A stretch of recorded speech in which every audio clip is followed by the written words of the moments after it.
मैं चाहता हूँ कि शर्मिष्ठा पुस्तक पर कुछ बातचीत करें। हाँ, तो उसका कथानक बता रहे थे।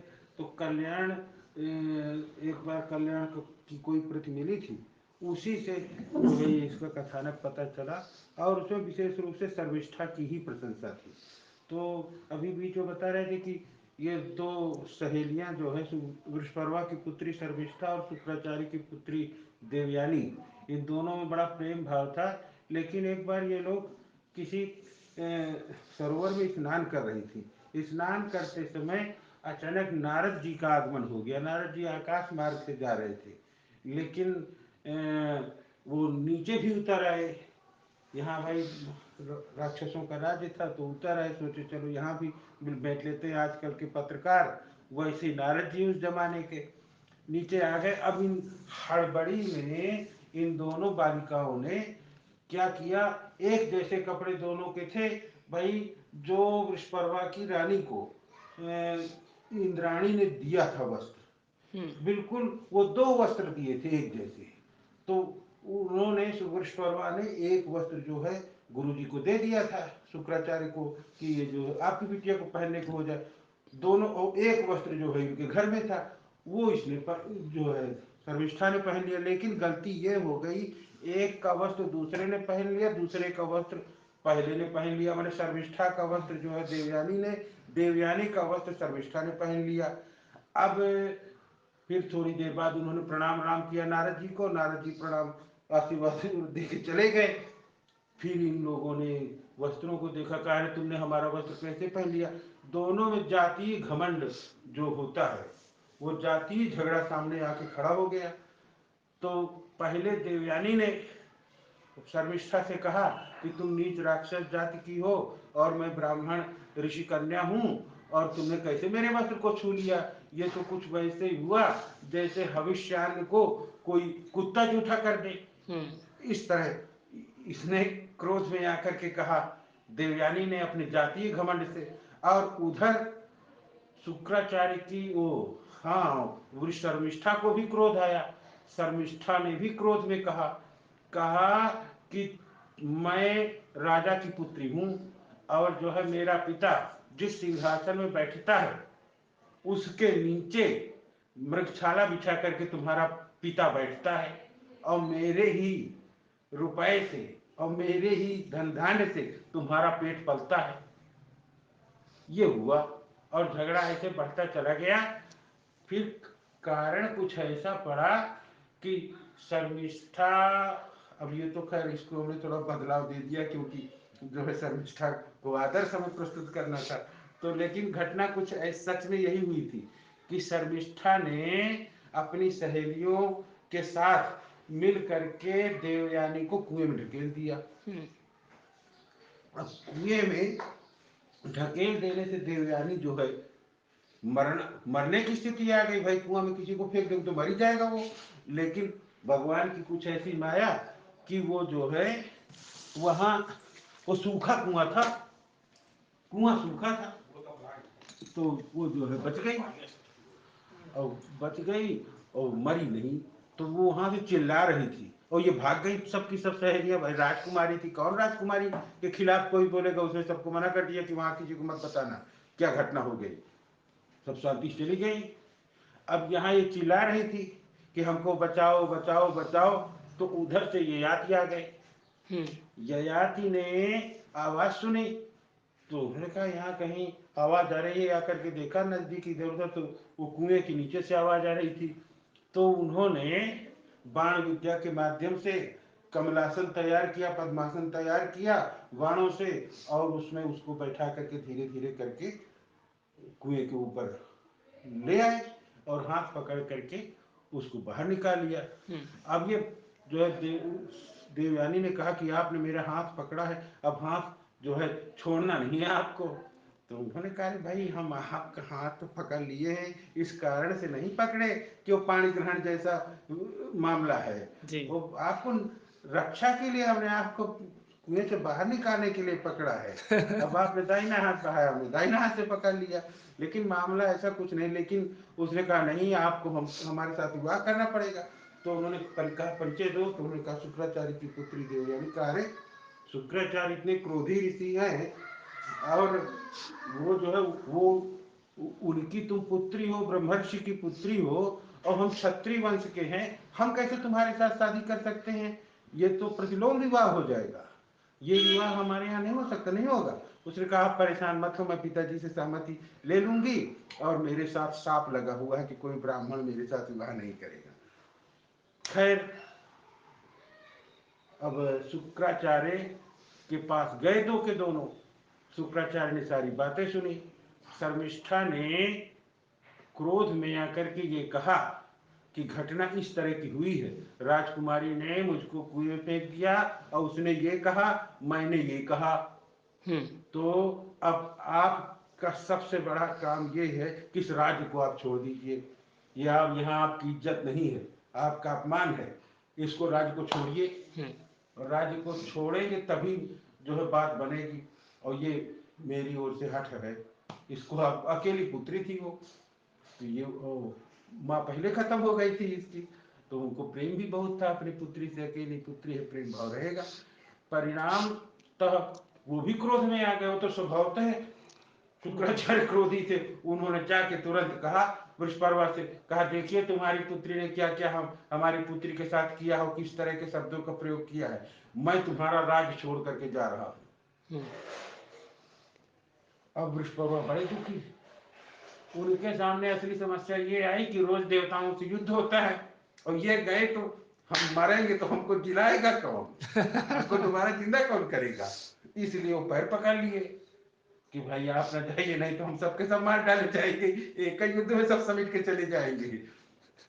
शुक्राचार्य ने कहा तो फिर एक ही बात हो सकती है, मेरी पुत्री के चरणों में जाके माफी मांगो, और जो वो कहे उसी की बात मानी जाएगी। वो अगर कहती है, जो भी वो शर्त रखेगी उस शर्त को चुपचाप मान लेना, तभी मैं यहाँ रुकूंगा, नहीं तो नहीं रुकूंगा। अब देवयानी क्रोध में तो थी ही, उसने वृषपर्वा से कहा कहा कि जिसके साथ मेरा विवाह हो वहां आपकी पुत्री 100 सहेलियों के साथ दासी बनकर के मेरी रहे। ये कहा, ये शर्त आप मानिए कि शर्मिष्ठा को मेरी दासी बन के रहना पड़ेगा, और उसकी 100 सहेलियां भी साथ में दासी बन के रहेंगी उसके साथ साथ। ये शर्त आप माने तो मेरे पिताजी यहाँ रहेंगे, नहीं तो नहीं रहेंगे। अब वो बड़े परेशान, भाई राजकुमारी है, वो कैसे दासी बन के रहेगी, और वो भी दूसरे के राज्य में जा करके रहे, और जिससे झगड़ा हुआ है उसकी दासी बन के रहे, ये तो बहुत कष्ट की बात है। लेकिन यहाँ शर्मिष्ठा का बलिदान है। शर्मिष्ठा ने इसको सहर्ष स्वीकार कर लिया, राज्य की रक्षा की बात सोच करके कि राज्य समाप्त हो जाएगा, पूरे राक्षस मार डाले जाएंगे, वंश यहाँ से मिट जाएगा। इसलिए जो है उसने स्वीकार कर लिया कि ठीक है, मैं इसकी दासी बन के रहूंगी। ये आपके साथ विवाह हुआ, ये आपकी दासी बन करके वो देवयानी की दासी बन के चली गई, साथ में 100 सहेलियों को लेके।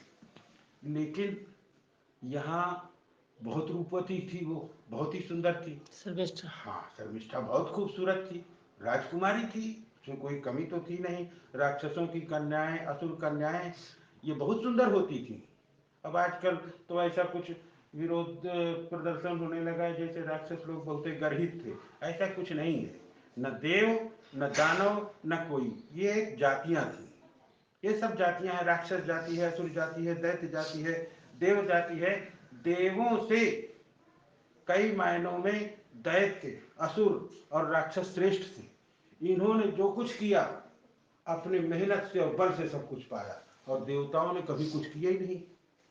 देवता तो बस खाते पीते रहे आराम से, जो मिला। आज भी देवताओं की वही कहानी है, देवताओं की आज भी वही कहानी है।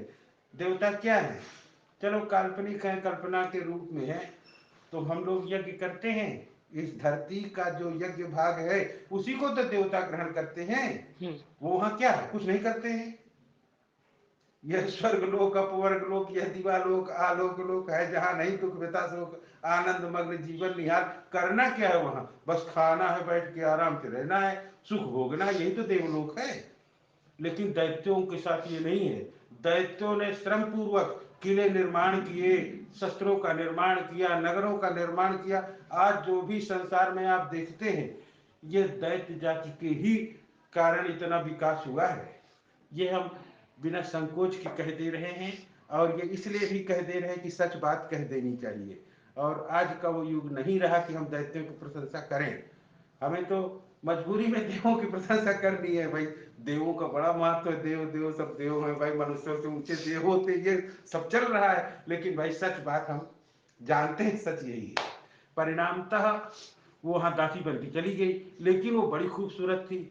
ययाति ने उसको विवाह के पहले भी देखा था भाई, विवाह कार्यक्रम हो रहा था, राजा है, उसी का यहाँ विवाह हो रहा है, राजकुमारी भी आई, सब कोई आया है तो देखेगा ही। इसका भी प्रेम भाव हो गया उससे। देवयानी डरती थी कि ये मामला हो सकता है, लेकिन वो दासी बना के लाई थी, मजबूरी थी। उसने कड़ी निगाह रखी थी ययाति के ऊपर, लेकिन परिणाम कुछ नहीं हुआ। परिणाम वही हुआ कि ययाति ने उसके साथ प्रेम भाव प्रकट कर दिया। और वो शर्मिष्ठा को क्या था, वो तो वहां रहती ही थी, उसने भी स्वीकार कर लिया इनका प्रेम प्रस्ताव। और प्रेम प्रस्ताव स्वीकार करने के बाद ये छुप छुपा के उसके साथ मिलने लगे। हमने तो खैर कुछ बदलाव कर दिया है कि वो साल डेढ़ साल के लिए जो है वो गंधमादन पर्वत पर चले गए। सभी लोग कुछ ना कुछ कथाओं में काल्पनिकता लाते हैं। जैसे वहां पर हमने लिख दिया है कि शर्मिष्ठा ने कुआं में देवयानी को नहीं डाला था, गुस्से में आकर के देवरानी ने खुद ही आत्महत्या कर ली थी। ये हमने लिख दिया है जिससे शर्मिष्ठा की इज्जत बची रहे। और यहाँ भी हमने शर्मिष्ठा की इज्जत बचाने के लिए लिख दिया है गंधमादन पर्वत में चले गए और वहां साल डेढ़ साल रहे, इतने साल रहे। तो उसके 3 पुत्र हो गए। तीनों पुत्र बिल्कुल ययाति के गणन के थे। देवयानी के भी 2 पुत्र हुए। और जब ये मामला प्रकट हुआ देवयानी के सामने, तो देवयानी बड़ी क्रोधित हुई। कही ये क्या हो गया? पूछा किसके लड़के हो? लड़कों से पूछा जो खेल रहे थे साथ में। तो बताया, कहा ययाति के पुत्र हैं और हमारी माँ का नाम शर्मिष्ठा है। और वो इतना गुस्सा हुई, गुस्सा हो कि भाई औरतों का क्या है, औरतें गुस्सा होगी तो मायके जाएंगी। तो तुरंत वो मायके के लिए प्रस्थान कर दिया कि जाते हैं शुक्राचार्य अपने बाप को बताते हैं जाके क्या हाल है। बाप भयानक क्रोधी है, इसको सही कर देंगे अपने दामाद को। तो वो वहां पहुंचे। अब ययाति भी बहुत डर गए कि अरे ये शुक्राचार्य के सामने। वो भी पीछे रथ लगाए दौड़े चले गए, पीछे पीछे, आगे आगे आगे आगे देवयानी का रथ, पीछे पीछे ययाति का बार बार हाथ जोड़ते अपनी पत्नी को कि वहां न जाओ वहां। लेकिन वो कहे नहीं, जाके तुम्हारी शिकायत करते हैं। अब शुक्राचार्य तो क्रोध उनका स्वभाव है। जैसे ही पूरी घटना सुनी, उन्होंने मंत्रपूत जल उठाया और उसके ऊपर छिड़क करके कहा, तो तुरंत बुढ़ा हो जा, तेरा शरीर बिल्कुल बेकार हो जाए, किसी लायक न रहे। ये ययाति को कहा जरठ हो जा और किसी लायक तेरा शरीर न रहे। अब तुरंत कहा, वो बिल्कुल युवा पुरुष थे ययाति, एकदम लुंज पुंज हो गए, सब हड्डियां बेकार हो गई, खड़े रहना मुश्किल हो गया, एकदम बिल्कुल लस्त पस्त शरीर हो गया। रोना चालू किया उन्होंने, ययाति ने कहा इसकी कैसे अब क्या हो। तो शुक्राचार्य और देवयानी भी रोने लगी, क्योंकि परिणाम तो दूसरा निकल आया। वो सोच रही थी कि केवल सजा जो है ययाति को मिलेगी, उसको पता नहीं था कि सजा कैसी मिलेगी। सजा ऐसी मिली कि उसका भी पत्नी सुख हाथ से गया। अब वो भी रोने पीटने लगी कि हमारी माँ होती तो ये वो। अब शुक्राचार्य को अपनी पुत्री पर भी क्रोध आया। कहा तुम जो है, तुमसे 50 बार कहा, तुम खुद ये सब अपना बवाल लेके सामने आएंगे, तुम्ही ने सब संकट पैदा किए हैं। तुमको करने नहीं चाहिए था, जब तुम्हारी इतना बुद्धि नहीं है तो क्यों तुम ये सब कर रही थी, क्यों शर्मिष्ठा को लेके वहां गई थी। लेकिन कुछ नहीं हुआ। बाद में शुक्राचार्य से सब हाथ जोड़े गए, सबने कहा बताइए भाई कैसे इस सांप से उद्धार कैसे होगा। तब शुक्राचार्य ने कहा एक ढंग से उद्धार हो सकता है। इन 5 पुत्रों में से 2 ठो देवयानी के हैं, 3 ठो शर्मिष्ठा के हैं। इनमें कोई पुत्र अपना यौवन इनको दे दे, अपने पिता को, अपने पिता को अपना यौवन दे दे। और पिता का बुढ़ापा, जो पिता की ये स्थिति है ये खुद ले ले तो साफ छूट जाएगा। अब देखिए इतिहास में कभी ऐसा नहीं हुआ, लेकिन ये घटना ययाति के साथ हुई। ययाति ने लड़कों से उनके यौवन की भीख मांगी कि आप हमको अपनी जवानी दे दीजिए, हमारा बुढ़ापा ले लीजिए, आप हमको अपनी जवानी दे दीजिए हमारा, लेकिन किसी लड़के ने नहीं माना। सबने नकार दिया कि नहीं, हम आपको जो है अपनी जवानी दे के बुढ़ापा नहीं लेंगे, नहीं होगा ऐसा। लेकिन देवयानी के शर्मिष्ठा के समझाने पर उसके एक पुत्र ने अपना यौवन समर्पित कर दिया ययाति को, अपने पिता को दे दिया, उनका पूरा बुढ़ापा स्वयं स्वीकार कर लिया, तुरंत बिल्कुल उसी हालत में हो गया जैसे उसके पिता था। उसका नाम था पुरु।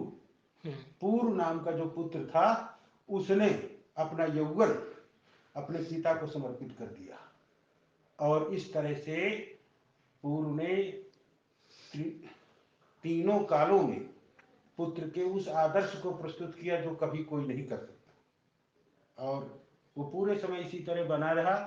एक दिन धीरे धीरे जागरण आया और ये झगड़ा फिर खत्म हो गया शर्मिष्ठा और देवयानी का।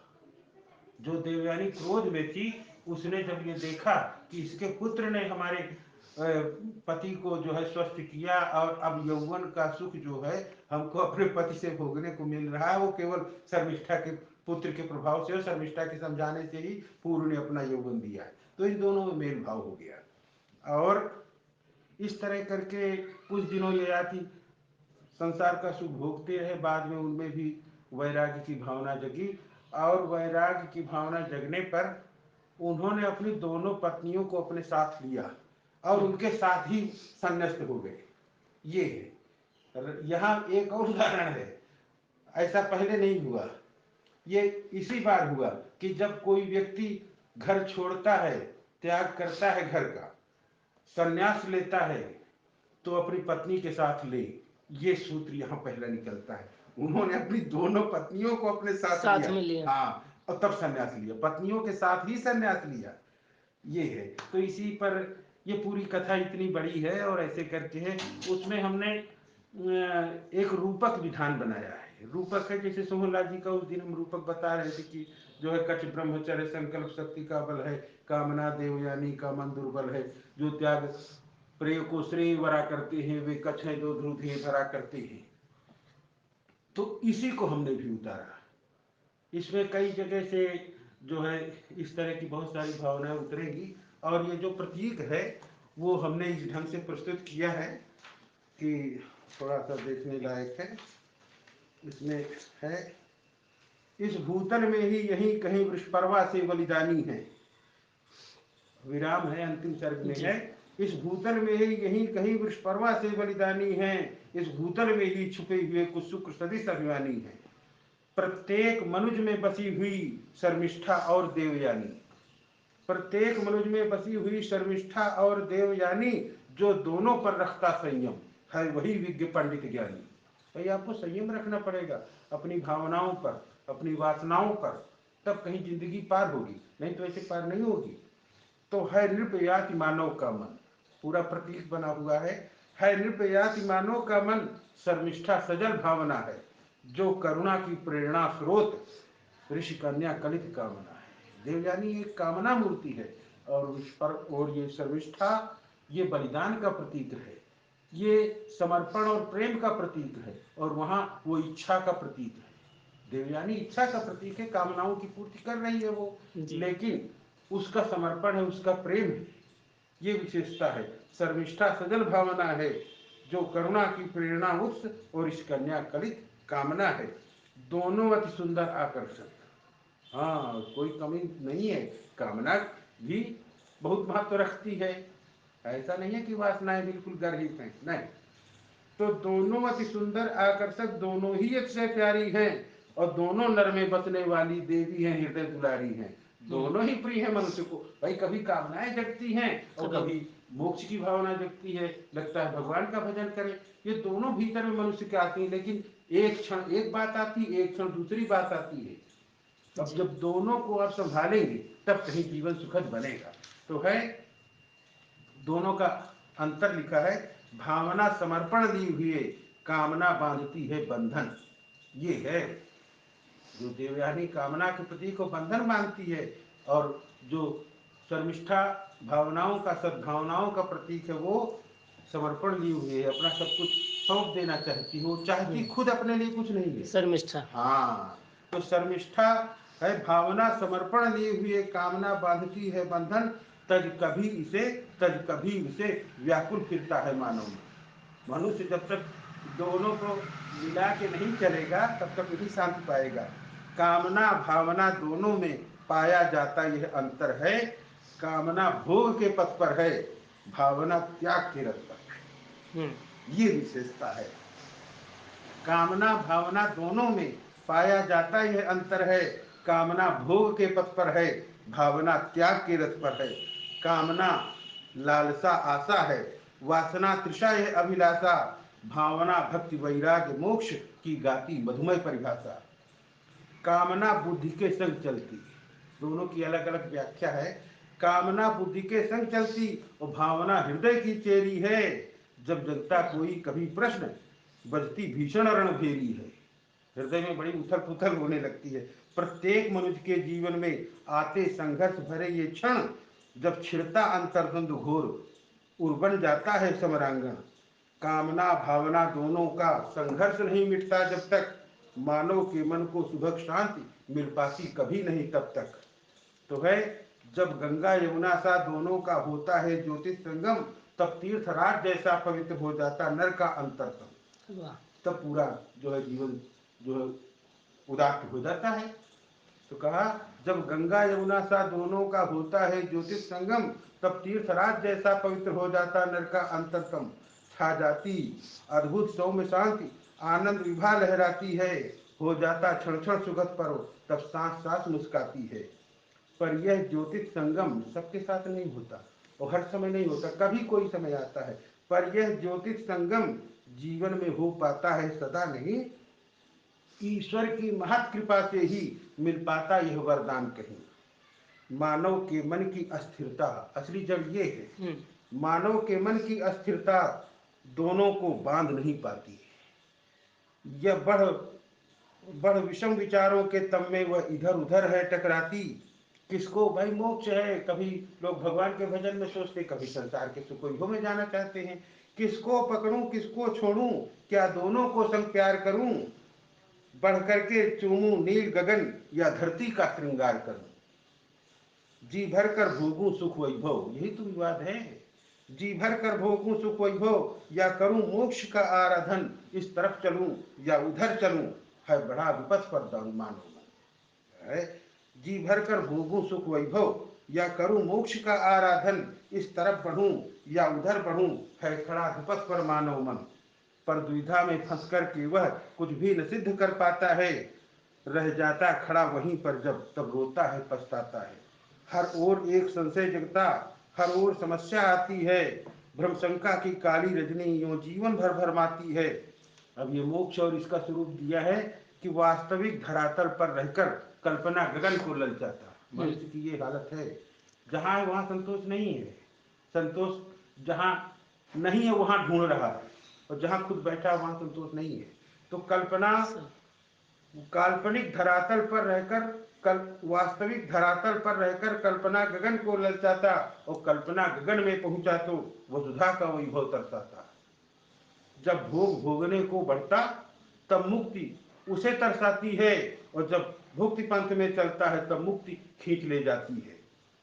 वह नहीं जानता, उसमें संकट है एक तो, उस लोक को बड़ा महत्व दे रहा है, ऐसा कुछ नहीं, यही सब कुछ है। वह नहीं जानता अवनी में अंबर में कोई भेद नहीं, वह नहीं जानता अवनी में अंबर में कोई भेद नहीं, मन के भीतर ही सौम्य शांति, वह दिव्य विवाह है सभी कहीं। यही है सब, बाहर नहीं है कहीं, स्वर्ग दूसरे लोग में सब कुछ नहीं है। तो धरती में ही शिव की गंगा, दिखते सूर्य शशिवन नयन, प्रभु की आभा से आभासित हो रहा त्रिलोकी का कणकण। कर्तापन के आदर्श ये है, कर्तापन के अभिमान बिना जो कर्म यहाँ पर करता है, कर्तापन के अभिमान बिना जो कर्म यहाँ पर करता है, उसके ही उर भव का विलास स्थल कैलाश संवरता है। जगती में अब ये साधु बन के चले जाओ, अपने कर्मों को छोड़ के चले जाओ, ये भी गड़बड़ है। तुम जब जा रहे हो तो धरती के भी जो कार्य हैं इनको तुम्ही को पूरा करना पड़ेगा, ऐसे अधूरा छोड़ के जाना नहीं है। तो जगती में जन्मे जीवों को कर्मों का त्याग पलायन है, दायित्व पूर्ति के बिना मोक्ष अभिलाषा अंधा गायन है। हो अनासक्त निर्लिप्त भोग भोगना कर्म करते जाना, ये सूत्र है। हो अनासक्त निर्लिप्त भोग भोगना कर्म करते जाना, बांधना नहीं कोई बंधन, हर सुख दुख में रह मुस्काना। मुख मोड़ रहा जो धरती से वह नभ को क्या आराधेगा, मुख मोड़ रहा जो धरती को वह नभ को क्या आराधेगा। जो कर्म वृत्ति नर अनासक्त है वही मोक्ष भी साधेगा। कीचड़ में भी रहकर पंकज दिनमणि का स्वागत करता है, जलबूंदों के सोपान बना धरती पर मेघ उतरता है। जिस दिन भ्रम संशय शंका का अस्तित्व मिटा नर जागेगा, सत असत प्रकृति का और ब्रह्म का भेद त्याग अनुरागेगा। सर्वत्र साम्य की दृष्टि फेर जब मनुष्य चलेगा हो निर्भय, तब होगा उसका भाग्योदय, सार्थक जीवन का स्वर्णोदय, तभी सारी उन्नति है। सर्वत्र साम्य की दृष्टि फेर जब मनुष्य चलेगा हो निर्भय, तब होगा इसका भाग्य उदय, सार्थक जीवन का स्वर्णोदय। जब तक संशय है शंका है घन तिमिर नहीं छटने वाला, जब तक संशय है शंका है घन तिमिर नहीं छटने वाला। टूटना न भ्रम का चक्रव्यूह यह युद्ध नहीं हटने वाला। जो पूर्व सदृश विस्पाई शिव, पूर्व का बड़ा बलिदान है, इस संसार में ऐसे भी लोग होते हैं। तो जो पूर्व सदृश विस्पाई शिव, उनके यश का साम्राज्य अटल, यह धरा अभी भी टिकी हुई, पाकर उन जैसों का ही बल। फिर अंत में हो त्रस्त ध्वस्त हो नष्ट भ्रष्ट, संघर्ष नाथ विप्लव बंधन। अंतिम पंक्ति है शुभकामनाओं की है। हो त्रस्त ध्वस्त हो नष्ट भ्रष्ट, संघर्ष नाश विप्लव बंधन। जीवन सुखमय पथ मंगलमय, हो प्रमुदित अगजग निखिल भुवन। ये है भाई शर्मिष्ठा का समापन, और ये पूरी कथा है। बहुत सारा समय हमने आपका लिया और आपने शांतिपूर्वक धैर्यपूर्वक इतना सब सुना, इसके लिए हम आपको शुभकामनाएं देते हैं और बहुत अच्छा लगा। इस पुस्तक की घटना और बहुत महत्वपूर्ण है और बहुत रोचक है। 15 सर्गों के और का एक काव्य है। आपने पूरी कहानी के साथ साथ कुछ पंक्तियाँ भी पढ़ी, ये और महत्वपूर्ण बात है। आपने अपना अमूल्य समय दिया, इसके लिए बहुत बहुत धन्यवाद।